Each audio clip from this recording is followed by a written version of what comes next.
ზეზვა გაფრინდაულს თუშეთის სიამაყეს მინდა მიუძღვნა ეს ეპიზოდი მის გმირობას 1659 წელს ბახტრიორის აჯანყების დროს გამოიჩინა მან თავი.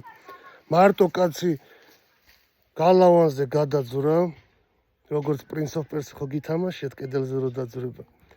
პალოები გამოიყენა საფეხურებად, აძვრა კედელზე, ღამე მოკლა მძინარე გუშაგები, კარები გახსნა, შემოუშვა ქართულთა არმია და უმნიშვნელოვანესი გამარჯვება მოიპოვეს. როგორც ვიცით, მაშინ შაჰ-აბას სურდა კახელების აყრა მათ ადგილას თურქმენების და ამ ყიზილბაშების ჩამოსახლება უნდა და გადარჩა მოკლედ კახეთი განადგურებას მოსახლეობა.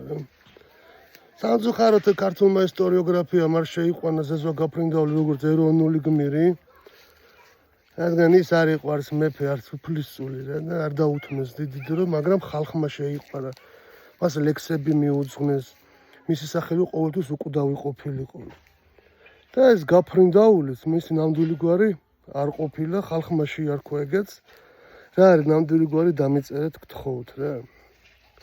ეს გაფრინდაული იმიტომ დაარქვეს, ეს კლდეზე ამ გალავანზე აფრინდაო, ისე ავიდაო რა და ამის გამო შეარქვეს გაფრინდაული. დროებით